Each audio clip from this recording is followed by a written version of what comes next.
Hey, all right, so you want to know what's the process for when I buy a new house and we're going to build from the ground up? What does that look like? How do I get to pick my stuff in the house? Today's the video to figure that out. Yep, we're talking all about Design Center today and what that process looks like, because a lot of people may not have ever done this before, Yeah, right? for sure. I mean, there's different ways to buy a house in this market. We can do, ground up. We can do spec homes, or we can do existing homes, and one of those three requires you to go do that design center appointment. And it's not a spec home and it's not a pre-owned, so that leaves home to build. Right? Home to build. If we haven't met, I'm Jeff Gregg. This is Mark Klim with Charleston Area Living. If you're looking to build a house, buy a house, move into a house in 9 days, 9 weeks, 9 months, we've got the channel here for you. And today we're going to talk specifically about new construction, building from the ground up. Yeah, so once you kind of write a contract, you pick your lot, and you figured out which floor plan you're going to get, and then there's the process of picking your structural items, because they have to know those items in order to put the permits through to the county and the city. The next fun step is the design appointment. And when does that usually happen? So usually, we're doing the structural things at the very beginning, like it says, and let's talk about what those are. So that would be a fireplace, second floor, loft, screened-in porch, screened-in porches. So anything kind of affecting walls. Exactly. Okay, is the structural, and those are done at the very beginning. About a month. It's usually 30 to 45 days. Month to a month and a half in, you're going to go back and do a design center appointment. Those are typically done in the market here in person. Now, we do have some times when people are coming from California, Northeast, and they can't be there in person, but we've done plenty of those. We have. And we can help you through that process. And these designers are really good at that also. Yeah, and they give you a big catalog to look through for more stuff that whole month. Ever going to want to see. Yeah. I mean, and that bill starts adding up to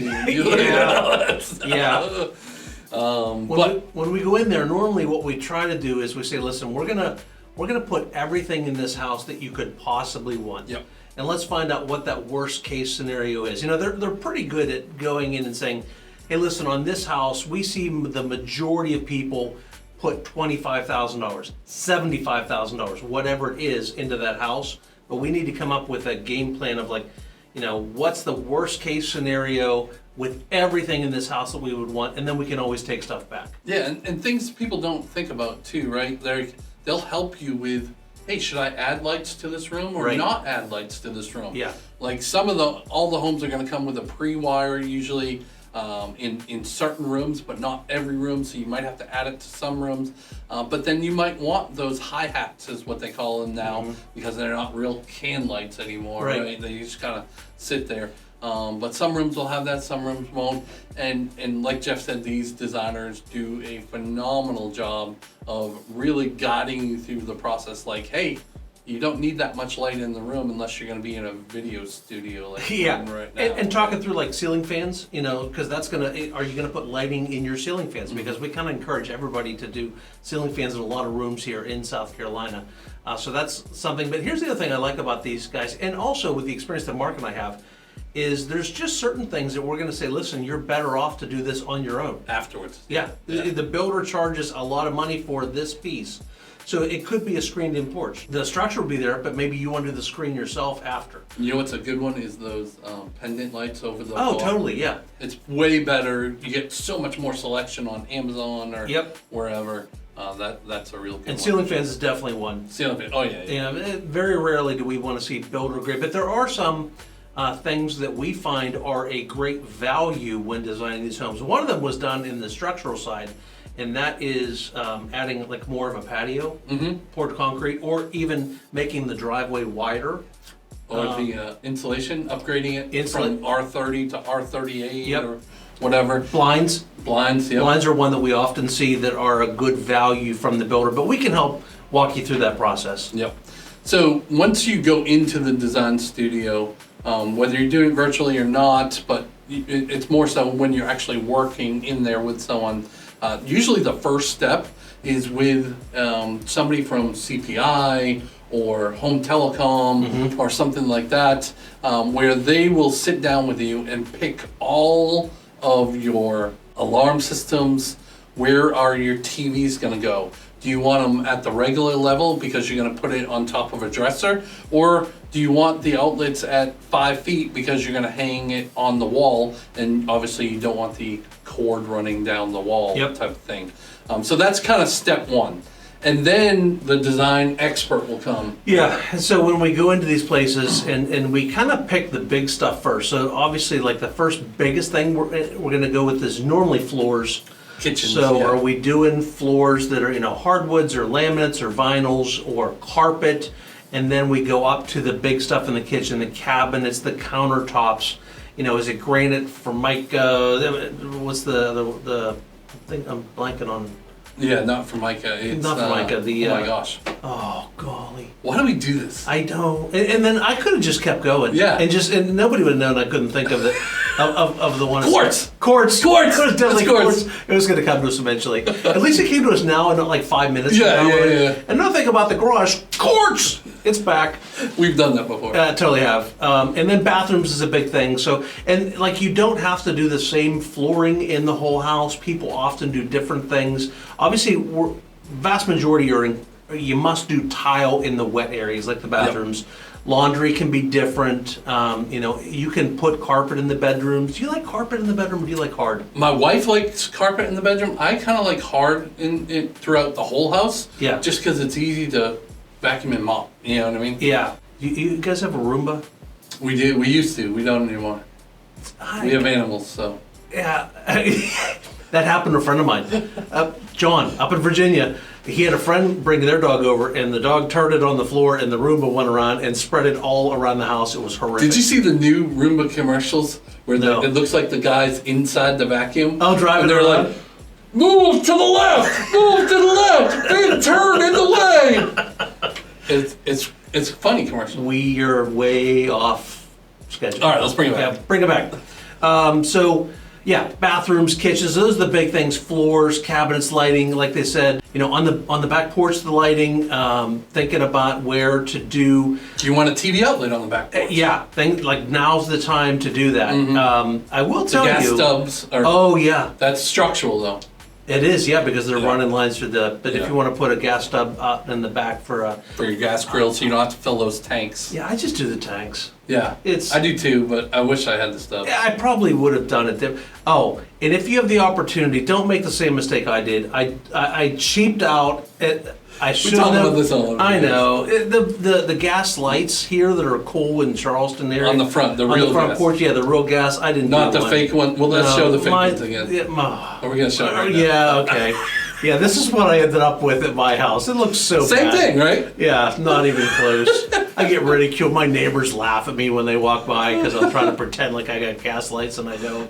And then as far as non-structural options, you talked about the counters, but is each bathroom going to be the same? Oh, right, yeah. Some builders say you can only pick one. Right. The lower end builders. Yeah. But if you're more of a Del Webb, a Four Seasons, a True Homes, you can pick each bathroom differently, like you were saying. Same thing with the island versus the exterior surround cabinets. Yeah. Your island can usually be different than your wall cabinets. Different colors, you mean? Colors, That's a trend recently. We've seen more and more of that. Navy blue island, white cabinets, or vice versa. But if you think about the bathrooms, like the showers, like especially in the primary, because they're usually like really impressive showers now. You can start with just the surround, that's not plastic, why you keep doing this? I know, I just said, I almost saw fiberglass. Fiberglass, I almost said polyester. Fiberglass surrounds up to tile, but then the tile can be just up 7 feet high. Yep. A lot of it goes all the way to the ceiling. Yep. So there's lots of options. It is it's a 3-hour meeting. 4 sometimes. Yeah. It really gets, it's a long day. You need a margarita after usually. Yeah, it's stressful, but it's fun too. But you kind of got to get it all lined up in the beginning. And then once you see the number, if you're comfortable with it, done deal. And you can always start slashing stuff off. What can come off. Now, a lot of people will say, well, Mark, Jeff, you guys are realtors. Why would you come to the design center? Believe it or not, I know you're looking at us and saying, these guys are not design Bunch of goofballs fashionistas. is what they're saying. Yeah. We actually are pretty good at this, and I believe that if you were to ask the clients, which are 95% of the people we've gone to Design Center with them, we have provided value at that meeting. And just thinking of things that they sometimes just don't even think I feel of. like we're kind of ninjas in those meetings. Yeah. We kind of sit in the background, and then like when something comes up, we like pounce it, boom, boom. In there, Did you remember the doohickey, the outlet the thingamabob. for your Roomba that goes in the closet? Yeah. That's a big one. I just had somebody today put outlets in in the closet, and they actually use their air fryer in the pantry. Oh, yeah, yeah. Yeah, and they do that at their current house, and they Coffee- wanted that done here. In the pantry, coffee makers. Yeah. Because they don't want it on the Out counter. on the counter. Yeah, Mhm. their house clearly looks way different than ours. Yes, yeah. We have 17 appliances. Yeah. The good news is that these houses, as far as outlets go, they do come with a ton of, basically they're like every 6 feet. Yeah, every 6 feet. But you may want one in the garage in a different place if you're gonna put a freezer out there. Or I tell you one that somebody hardly ever thinks of. We've had some people do it for Christmas lights outside. Mm-hmm. More outlets up high on the near the ceiling, and so it's easy to do Christmas lights. That's really cool. And then, did you know, right? Well, you can test me now. Did you know not all homes come with sprinkler systems, obviously? Yeah. But that's one that is something else that people wish they had and they didn't do. But it's also one that can be easily done after. It is, and a lot of times we find also that there are some builders that do sprinkler systems just in the front of the house, and you can add them to the back, or you could do that aftermarket also. Yeah, yeah. Oh, fireplaces. Talk about the fireplaces. Yeah. So I didn't do a fireplace. My wife said, we have to get a fireplace. I'm like, babe, how many times a year are we going to use a fireplace? Yep. Do we really need to spend the $6 or $7 grand for the corner fireplace that's gas? Well, Sharon told you were wrong, I was wrong. right? Right? But I got my way at that point. Yeah. But 3-4 years later, we put in an electric fireplace though. So it's something that you can do after, not for the gas ones, Right. because the gas is going to cost a lot of Yep. money to run all that. But the electric fireplaces are amazing, and it does all different colors. And the good thing about it is you can use it year round because you can choose to have heat, Yeah. and or not choose. to have I'm heat. jealous of his, and actually, some of the builders, I think, have been watching some of our videos. Oh, yeah? Because it is an option now for multiple builders to put that electric fireplace in Yep. addition to gas. Yeah, with the shiplap, and we have it. It's not like you said a bad word there. I know, right? We have it Shiplap. Ship. We have it herringbone. Yeah. Because Sharon wanted it that way. It's pretty. And it looks so nice. It Steve does. did such a good job. I'm jealous because I can only use I'm in, it's fireplace season right now. We're in January, but I'd love to have After something March, for- you won't be able to do that, right? No, none. Unless it's a cold night. Yeah, it doesn't happen. It's Yeah, it doesn't Somerville. Yeah, sure. Well, if you need to know any more about this, you have questions about the design process, maybe you've never built a home before, and you have questions about the whole process, let us know. You can email us, you can call us, you can text us. All that information is down in the description down below. There's something else down in the description down below too, right? A little link. Link? Oh, yeah, the link. There's a link. You can push the button, and it magically jumps into our calendars, and you can schedule a meeting with us by Zoom in person here at the office, or even a phone call. But it's just it's super easy, and I've been really impressed. A lot of our clients are doing that now. Yeah. Our telling them to do it here is actually working. It is working. So thank you for listening. So now that you are listening, do us one more favor: like and subscribe. It really does help us out. We really appreciate it. It helps you see when the videos come out, and we're doing 3 videos a week. So I want you to know about them. I got an email the other day that said, I'm not going to break this rule, Mark. And so what's the rule that we tell them? I appreciated that email so much. It was nice, wasn't it? Don't ever go into new construction homes unrepresented. There's no downside. It's all upside. And if you show up in some of the builders, they get a little grumpy sometimes. If you don't show up with your realtor the very first time, Add us later. sometimes they don't want to, and Yeah. it can cost you money. So call us before you go walking into a model home. And even if you add us, and for some reason you don't like it, I don't know why. And Fire why us. you not like us. Just fire us. Yeah. But at least you have the protection up front. That's right. So until next time, see you later. See y'all.